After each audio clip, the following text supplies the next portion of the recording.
नमस्कार दोस्तों, ज्ञान सक्सेस में आपका स्वागत है। जैसा कि दोस्तों हम कला संस्कृति के महत्वपूर्ण प्रश्नों पर चर्चा कर रहे थे। पिछली जो कक्षा थी उसमें हमने कला संस्कृति के जनजातीय पर बात की थी और जनजातियों में हमने पहला जो भाग था उसको कंप्लीट कर लिया था। ठीक है, उसके बाद आज हमारे पास जो है उसका अगला भाग जिसमें हमारे को जो जनजातियां बच गई थी उनको हम पूरा करेंगे और हमारा ये जो टॉपिक है जनजातियों वाला वो आज पूरा हो जाएगा। ठीक है, तो आइए शुरू करते हैं। सबसे पहले तो आप सभी का एक बार स्वागत है ज्ञान सक्सेस में। तो आइए शुरू करते हैं। पहले कि देखिए, अब राजस्थान की जो जनजातियों से जो प्रश्न है उसमें सबसे पहला प्रश्न है आपका डामोर जनजाति से। तो प्रश्न जो है यह है कि डामोर जनजाति अधिकतर पाई जाती है। डामोर जनजाति अधिकतर पाई जाती है। तो इसमें आपका आंसर जो है वो आपको कमेंट बॉक्स में टाइप करना है। बाकी देखिए, इसका जो आंसर है वो है कि डामोर जनजाति अधिकतर कौन से क्षेत्र में पाई जाती है। यानी यहाँ पे ये पाई जाती है, बांसवाड़ा में पाई जाती है, डूंगरपुर में, उदयपुर में। तो आंसर होगा हमारा पहला पहला इसका आंसर होगा डूंगरपुर, बांसवाड़ा और उदयपुर क्षेत्र में पाई जाती है। अगले क्वेश्चन पर बात करते हैं। अगला क्वेश्चन है डामोर जनजाति का डामोर जनजाति का मुख्य व्यवसाय क्या है। तो डामोर जनजाति का मुख्य व्यवसाय क्या है। देखिए, इसमें डामोर जनजाति का जो मुख्य व्यवसाय है वो है खेती करना। क्या करना? खेती करना डामोर जनजाति का मुख्य व्यवसाय है।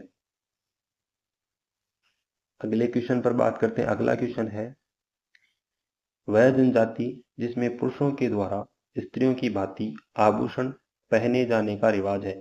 यानी पुरुषों के द्वारा स्त्रियों की तरह ही आभूषण पहने जाते हैं। कौन सी जनजाति में पहने जाते हैं, आपको आंसर बताना है। तो इसका जो आंसर होगा वो होगा डामोर जनजाति। डामोर जनजाति में क्या होता है कि जो पुरुष है वो स्त्रियों की तरह आभूषण पहनते हैं, जिस तरह के स्त्रियां जो आभूषण पहनती है गले में, नाक में, कान में। ठीक है, इसी तरीके से जो पुरुष प्रधान है इनके, यानी पुरुष प्रधान क्षेत्र जो लोग होते हैं उनको भी जो है इस प्रकार के आभूषण पहनने होते हैं। आइए अगले क्वेश्चन पर बात करते हैं। देखिए, अब क्वेश्चन से पहले डामोर जनजाति के बारे में कुछ व्याख्या दे रखी है, उसको आप जाने कि डामोर जो जनजाति है वो राजस्थान में सर्वाधिक डामोर जनजाति डूंगरपुर जिले की सीमलवाड़ा पंचायत समिति क्षेत्र में रहती है। कौन से जिले के? तो देखो, सबसे ज्यादा डूंगरपुर जिले की तहसील का नाम क्या है? सीमलवाड़ा। और पंचायत समिति क्षेत्र होता है। ठीक है, यानी डूंगरपुर जिले की जो सीमलवाड़ा पंचायत समिति क्षेत्र में रहती है। बांसवाड़ा व उदयपुर में भी डामोर जनजाति निवास करती है। फला फला क्या होता है? गांव की छोटी जो इकाई होती है उसे कहते हैं फला। डामोर जनजाति में गांव की छोटी इकाई को फला कहते हैं। मुखी क्या होता है? तो डामोर का जो मुखिया होता है, डामोर का मुखिया क्या कहलाता है? मुखी कहलाता है। डामोर पुरुष भी महिलाओं की तरह ही गहने पहनते हैं। अभी जैसा कि हमने पिछले क्वेश्चन में पढ़ा कि डामोर जनजाति के जो पुरुष है वो महिला की तरह आभूषण पहनते हैं। दूसरा, इसमें ग्यारस का रेवड़ी मेला डूंगरपुर व छेला बावजी का मेला पंचमहल गुजरात डामोर जनजाति के मेले हैं। इसमें एक तो ग्यारस का रेवाड़ी मेला जो डूंगरपुर में, एक छेला बावजी का मेला जो पंचमहल गुजरात डामोर जनजाति के मेले हैं। ठीक है, आइए अगले क्वेश्चन पर बात करें। अगला क्वेश्चन है हमारा कि चौथ माता किस जनजाति की आराध्य देवी है। चौथ माता किस जनजाति की आराध्य देवी है? तो देखिए, जो चौथ माता है वो किस जनजाति की आराध्य देवी है। तो चौथ माता जो आराध्य देवी है वो किस जनजाति की है? वो है कंदर जनजाति की। ठीक है, तो कंदर जनजाति की है। तो चौथ माता का मंदिर किस जिले में है, ये आपको इसका जो आंसर है आपको कमेंट बॉक्स में बताना है। ठीक है, आइए अगले क्वेश्चन पर बात करें। देखिए, अब आता है क्वेश्चन में दिया गया है, नीचे दो कथन दिए गए हैं। राजस्थान में कंदर जनजाति अधिकतर कोटा, बूंदी, बारा, झालावाड़, भीलवाड़ा, उदयपुर, अजमेर और अलवर इलाकों में पाई जाती है।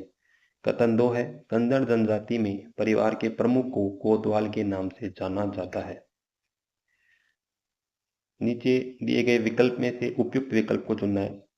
कथन फर्स्ट गलत है लेकिन कथन सेकंड सही है। दूसरा, कथन फर्स्ट सही है लेकिन कथन सेकंड गलत है। तीसरा, कथन फर्स्ट और कथन दोनों सेकंड दोनों ही सही है। कथन फर्स्ट और कथन दोनों ही जो है गलत। इस तरीके से इसमें आपको आंसर बताने हैं। तो इसका जो आंसर होगा, देखिए इसमें अगर हम बात करें तो इसका जो आंसर है, इसमें यह है कि खतन जो फर्स्ट है वो सही है, लेकिन खतन सेकंड जो है वो गलत है। ठीक है, खतन फर्स्ट सही है लेकिन खतन सेकंड गलत है। कि राजस्थान में कंजर जनजाति अधिकतर कोटा, बूंदी, बारां, झालावाड़, भीलवाड़ा, उदयपुर, अजमेर और अलवर इलाकों में पाई जाती है। जबकि कंजर जनजाति के परिवार के प्रमुख को कोतवाल के नाम से जाना जाता है। ये वाला जो कथन है ये सही नहीं है। ठीक है, तो क्योंकि कंजर जनजाति के प्रमुख जो होता है ना, उसको क्या कहते हैं, तो उसमें जो होता है उसको तो पटेल कहते हैं। क्या कहते हैं उसको? पटेल कहते हैं, ना कि कोतवाल। आइए अगले क्वेश्चन पर हम बात कर रहे हैं। तो क्वेश्चन है अगला हमारा, राजस्थान की वह कौन सी जनजाति है जो अपने मकान के दरवाजे बंद नहीं रखती है? कि राजस्थान की कौन सी जनजाति है जिनके मकान के दरवाजे बंद नहीं रखती है वो? तो देखिए इसका जो आंसर होगा, इसका आंसर है कंजर जनजाति। ठीक है, यानी जो कंजर जनजाति है वो अपने मकान के दरवाजे क्या कभी भी बंद नहीं रखती है। इनके मकान के दरवाजे हमेशा खुले ही रहते हैं। आइए अगले क्वेश्चन पर बात करें। देखो, अब अगले क्वेश्चन से पहले कंजर जनजाति के बारे में कुछ जानकारी दे रखी है, वो पढ़ लेते हैं। देखिए, कंजर जनजाति जो है वो अनुसूचित जाति वर्ग एससी में शामिल होते हैं। भीलवाड़ा, चित्तौड़, अजमेर, अलवर जिलों में मुख्यतः निवास करती है। पटेल कंजर जनजाति का मुखिया कहलाता है। पाती मांगना, अपराध करे जाने से पहले ईश्वर को आशीर्वाद मांगते हैं। यानी ये क्या करते हैं, जैसे चोर चोरी करता है तो वो क्या करता है कि वो किसी से किसी प्रकार का जो है ये नहीं सोचता कि हम मुझे भगवान देख रहे हैं या नहीं देख रहे हैं। लेकिन ये क्या करते हैं, जब ये किसी प्रकार का अपराध करते हैं ना, तो उससे पहले क्या करते हैं, ईश्वर से आशीर्वाद मांगते हैं कि देखिए मैं सफल हो जाऊं, या उसको क्या करते हैं उसमें शामिल कर लेते हैं। यानी उसको कहते हैं पति मांगना। ठीक है, देखिए आगे क्या है, हकम राजा का प्याला, इसे पीकर ये झूठी कसम नहीं खाते।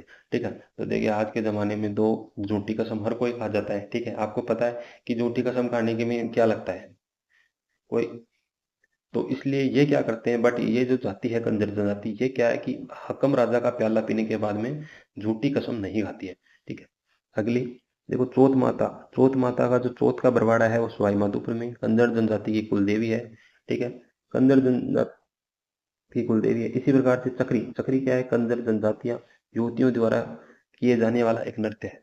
यानी कंजर जो जनजाति है वो युवतियों के द्वारा किए जाने वाला एक नृत्य है। अगला, मरे हुए व्यक्ति के मुंह में शराब की बूंद डालने का रिवाज है। देखिए हर धर्म, हर समुदाय में अलग अलग, या हर संप्रदाय में अलग अलग जो है मृत्यु संस्कार है। उसी प्रकार से कंजर जनजाति में जब व्यक्ति की मृत्यु हो जाती है तो उसके मुंह में क्या डाला जाए, शराब की बूंदें डाली जाती है। ठीक है, अगले क्वेश्चन पर बात करते हैं। अगला क्वेश्चन है हमारा, बीजा और माला उपजातियां किस जनजाति से संबंध उपजन जातियां हैं? ये बीजा और माला उपजातियां किस जनजाति से सहसंबंध उपजातियां हैं?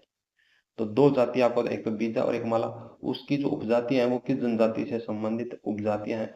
तो इसका जो आंसर होगा, इसका जो आंसर है वो होगा हमारे पास सांसी। कौन सी जनजाति? सांसी जनजाति से इसका संबंध है। अगले क्वेश्चन पर बात करें। अगला क्वेश्चन है हमारे पास, राजस्थान के पारंपरिक शिकारी हैं। क्वेश्चन राजस्थान के पारंपरिक शिकारी हैं, तो ऑप्शन में देखिए, थ्योरी दे रखा है, थोरी दे रखा है, नायक दे रखा है, झांसी दे रखा है और बोलिया। अब नीचे कूट दिए गए, उनमें से आपको सही उत्तर का चयन करना है। तो इसके अंदर जो सही उत्तर का चयन है, ठीक है, उस पर हम बात करें तो देखिए सही उत्तर के चयन के लिए ये जो जनजाति है, ठीक है, इसमें देखो राजस्थान में पारंपरिक शिकारी जो जनजाति है वो कौन कौन से इसके अंदर आएंगे, तो इसका जो आंसर होगा वो होगा बी और सी। बी और सी मतलब हो गया, देखो ये बी और सी है, तो बी और सी में मतलब होगा एक तो नायक हो गया, एक सांची हो गया। यानी दो जातियां हैं जो पारंपरिक क्या है, शिकारी है। कैसी शिकारी है? पारंपरिक शिकारी। अगले क्वेश्चन पर बात करते हैं। अगला क्वेश्चन है हमारा, सांसी जनजाति के लोग सांसी जनजाति के लोग राजस्थान के किस जिले में मुख्य रूप से पाए जाते हैं? यानी जो सांसी जनजाति है वो मुख्यतः किस जिले में पाई जाती है, आपको बताना है। तो जो इसका आंसर है, इसका आंसर होगा हमारा भरतपुर। कौन सी जिले में पाई जाती है सर? भरतपुर में पाई जाती है। अगले क्वेश्चन पर बात करते हैं। अगला क्वेश्चन है हमारा, खतोड़ी जनजाति मुख्यतः किस जिले में पाई जाता है, यानी खतोड़ी जनजाति मुख्यतः किस जिले में पाई जाती है। ठीक है, तो आपको ये करना है। तो बताएं खतोड़ी जनजाति मुख्यतः किस जिले में पाई जाती है। तो देखिए यहाँ जो इसका आंसर है खतोड़ी जनजाति का, तो आंसर होगा यहाँ पर हमारा उदयपुर में। कौन से में? उदयपुर जिले में पाई जाती है खतोड़ी जनजाति। अगले क्वेश्चन पर बात करते हैं। अगला क्वेश्चन है हमारा, ताराबाद की ओढ़नी का पहनावा किस समुदाय की महिलाओं में प्रचलित है। देखो ये क्वेश्चन जो है ताराबाद की ओढ़नी वाला, ये हर बार किसी न किसी एग्जाम में आपको देखने को मिलता है। और ये क्या है कि कर्मचारी चयन बोर्ड का तो सबसे फेवरेट क्वेश्चन है। और इसको बार बार में कर्मचारी चयन बोर्ड जो है हर एग्जाम में किसी ना किसी, जैसे शिफ्ट वाले जो एग्जाम होते हैं उसमें किसी ना किसी शिफ्ट में जरूर शामिल करता है। अब जैसे आपका एग्जाम होने वाला है चतुर्थ श्रेणी का, ठीक है, तो चतुर्थ श्रेणी जो भर्ती है उसका एग्जाम होगा ना, उसमें देखना ये क्वेश्चन आपको 100% किसी न किसी शिफ्ट में जरूर पूछेगा। क्योंकि ये ऐसे ही क्वेश्चन जो है ना वो आपको देखकर जो है कंफ्यूज कर देता है। ठीक है, अब ताराबाद की ओढ़नी कई प्रकार की है, तो इसमें क्या है कि ये ताराबाद की ओढ़नी अपना किस समुदाय की महिलाओं में प्रचलित है ज्यादातर, तो ये पूछा है। तो इसका जो आंसर है ना, ये हो गया आंसर इसका आदिवासी। किसके अंदर? आदिवासी के अंदर। अगले क्वेश्चन पर बात करें तो देखो अगले क्वेश्चन से पहले इसमें व्याख्या दे रखी है, व्याख्या पढ़ लेते हैं हम पहले कि सर्वाधिक कतोड़ी जो जनजाति है वो उदयपुर जिले में की जाडोल, कोटड़ा और सड़ा पंचायत समिति क्षेत्र में निवास करती है। यानी कौन कौन से क्षेत्र में? उदयपुर जिले के एक तो जाडोल है, एक कोटड़ा है, एक सराड़ा है, पंचायत समिति क्षेत्र में निवास करती है सर्वाधिक कतोड़ी जनजाति। ठीक है, इसके अलावा इसमें मूलतः महाराष्ट्र में से आई है ये जनजाति। कहाँ से आई है? मूलतः ये महाराष्ट्र से आई है, पहले नहीं थी ये महाराष्ट्र से आई है। खता बनाने में दक्ष है। ये क्या है? खता बनाने में क्या है? दक्ष, यानी कहानियां बनाने में क्या है? माहिर है ये। खोलरा, खोलरा क्या है? तो घास व फूस के बने जो झोपड़े होते हैं उसे कहते हैं खोलरा। खोलरा किसे कहेंगे? तो घास व फूस के बने झोपड़े को खोलरा कहते हैं। फिर है नायक। नायक मतलब खतोड़ी जो समाज है उसका मुखिया क्या कहलाता है? नायक कहलाता है। हर समाज का एक मुखिया होता है, इसी प्रकार से खतोड़ी समाज का जो मुखिया है उसे नायक कहते हैं। अगले क्वेश्चन पर बात करते हैं। अगला क्वेश्चन जो है हमारा, वह निम्न में से कौन सी राजस्थान की जनजाति नहीं है। देखो निम्न में से कौन सी राजस्थान की जनजाति नहीं है। तो देखिए राजस्थान की जनजाति की अगर आप बात करें तो देखो इसमें हमने कहा सर ये भील जनजाति है, ठीक है, मीणा इसमें देखा है, डामोर देखा है, लेकिन खटीक, खटीक इसमें जो आंसर होगा ये होगा इसका खटीक जनजाति, ये इसकी जनजाति नहीं आती है। अगले क्वेश्चन पर बात करें। अगला क्वेश्चन है हमारा, फड़ के वाचक कौन है।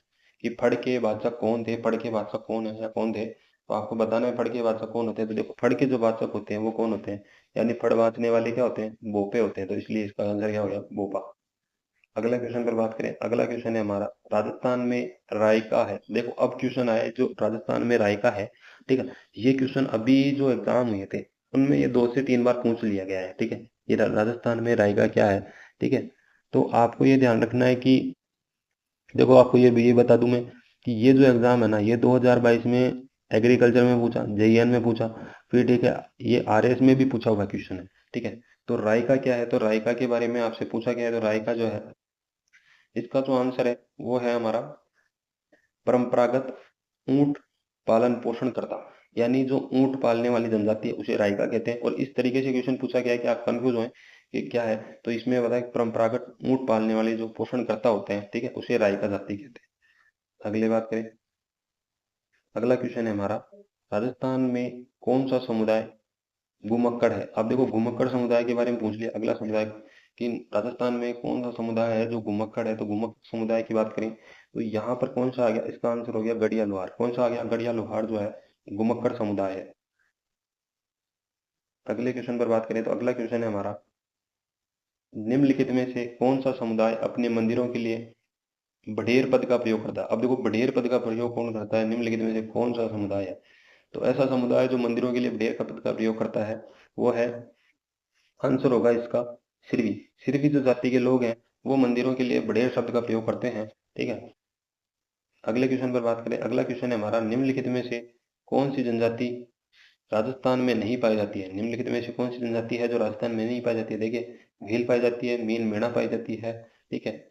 और इसमें जो है शहरिया पाई जाती है। तो गारो जनजाति जो है ये नहीं पाई जाती है हमारी। कौन सी नहीं पाई जाती? तो गारो जनजाति इसमें नहीं होगा, यह आंसर इसका होगा।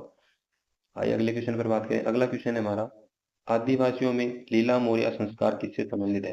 कि आदिवासियों में लीला मोरिया संस्कार किससे संबंधित है? देखो ये जो क्वेश्चन ना, वो हमने पहले जब जनजाति पढ़ी थी तो उसमें अच्छी तरह से पढ़ा हुआ है। लेकिन ये जो क्वेश्चन है, मैं बता रहा हूँ ना आपको कि ये जो क्वेश्चन है वो इस तरह के क्वेश्चन है जो भी पूछे गए, उनको हमने फिर से शामिल इसमें इसलिए किया है कि जो 5 से 7 बार जो क्वेश्चन आ गया ना, वो चतुर्थ श्रेणी कर्मचारी का जो एग्जाम होगा ना, चतुर्थ श्रेणी जो भर्ती उसके अंदर, उसमें किसी ना किसी शिफ्ट में ये क्वेश्चन जरूर आएंगे। ठीक है, तो आपको इस पे जो क्या है पकड़ रखनी है। ठीक है, तो इसका जो आंसर क्या है कि आदिवासियों में लीला मोरिया संस्कार कौन सा है? तो विवाह का संस्कार है। कौन सा संस्कार है? विवाह का संस्कार है। अगले क्वेश्चन पर बात करें। अगला क्वेश्चन है, देखो, राजस्थान जनजातीय क्षेत्र विकास सहकारी संघ की स्थापना किस वर्ष हुई थी? कि राजस्थान जनजातीय क्षेत्रीय विकास सहकारी संघ की स्थापना किस वर्ष हुई थी? तो स्थापना हुई थी सर, इसकी जो स्थापना हुई थी ये 1975। देखो ये तो अब आपको फैक्ट याद होंगे ना तो आप कर लोगे ऐसे क्वेश्चन। अगर नहीं याद होगा तो इसमें कुछ नहीं कर सकते आप। ठीक है, तो ये है जो आपको, इसमें आप ये भी नहीं कर सकते कि सर 2 एलिमेंट कर दिए। एलिमेंट एलिमेंट में आप कितना करोगे, इसमें कुछ आपको समझ में ही नहीं आएगा कि कौन से है, तो फिर नहीं कर पाओगे। ठीक है, तो ये आपको फैक्ट याद रखने पड़ेंगे। अगले क्वेश्चन पे बात करें। अगला क्वेश्चन जो है हमारा वो है, जनगणना 2011 के अनुसार जनजाति वर्ग की आबादी के अनुसार राजस्थान का भारत में कौन सा स्थान है? यानी जनगणना 2011 के अनुसार जो जनजातीय वर्ग है वो आबादी के अनुसार राजस्थान का भारत में कौन सा स्थान है? तो भारत में कौन सा स्थान है? तो भारत में तो चौथा स्थान है सर। तो आंसर क्या हो गया? चौथा स्थान। अगले क्वेश्चन पर बात करते हैं।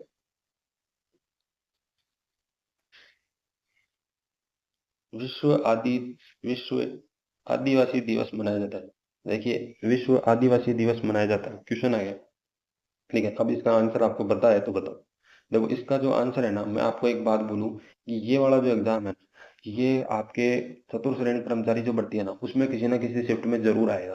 जो 100% है, चाहे देख लेना अभी, क्योंकि अब ये अगस्त का क्वेश्चन है। ठीक है, अभी जो पिछला एग्जाम हुआ था, ठीक है, पटवारी का, उसमें पूछा था प्रवासी दिवस पूछा था। ठीक है, जब वहाँ प्रवासी दिवस पूछा ना, तो ये इस एग्जाम में आपको विश्व आदिवासी दिवस जो मनाया जाता है ये पूछ लेगा। ठीक है, तो आपको ध्यान रखना इसका जो आंसर है वो 9 अगस्त को होगा। क्या होगा? 9 अगस्त। इसका जो आंसर है वो 9 अगस्त को होगा। ठीक है, अगले क्वेश्चन पर बात करें। अगला क्वेश्चन है हमारा, परिवर्तित क्षेत्रीय विकास उपागम यानी MADA किस वर्ष प्रारंभ किया गया था? कि परिवर्तित क्षेत्रीय विकास उपागम MADA किस वर्ष प्रारंभ किया गया था? तो ये किया गया था, देखिए ये किया गया था आपका वर्ष 1978 और 79 में जो है ये 1978 और 79 में ये जो है किया गया था, है ना। तो ध्यान रखना है, परिवर्तित क्षेत्रीय विकास उपागम किस वर्ष आया था? 1978 और 79 में आया था। अगले क्वेश्चन पर बात करते हैं। तो दोस्तों जैसा कि जो क्वेश्चन है वो आपकी जनजातियों से रिलेटेड सारे क्वेश्चन अब कंप्लीट हो गए हैं। ठीक है, किसी प्रकार का क्वेश्चन नहीं रहा है। जनजाति वाला जो टॉपिक हमने लिया था वो भी पूरा हो चुका है। अब हम जो कल बात करेंगे वो किसी नए टॉपिक पर चर्चा करेंगे। तो अभी दोस्तों आपको क्लास कैसी लगी ये आपको कमेंट बॉक्स में बताना है। साथ ही में अगर आपका कोई डाउट होता है तो वो भी आपको कमेंट बॉक्स में बताना है। साथ में देखो दोस्तों, आपको क्लास के अंदर आप लाइक और शेयर करना, ठीक है, कमेंट करना कि सर ये हमारे को अगले टॉपिक, ये आपके फर्ज है। ठीक है, बाकी तो देखिए हम आपसे और कुछ नहीं कहते। अगर आप किसी प्रकार से हमारे को लाइक एंड जो है शेयर करते हो, कमेंट करते हैं, सब्सक्राइब करते हैं, तो वो हमारे लिए क्या है, एक पॉजिटिव एनर्जी है, जिसके माध्यम से हम आपको और भी नई ऊर्जा के साथ अच्छे से अच्छा कंटेंट देंगे। ठीक है, और अब अगली जो क्लास होगी उस पर हम चर्चा करेंगे कल। तो फिलहाल के लिए अलविदा। जय हिंद, जय भारत।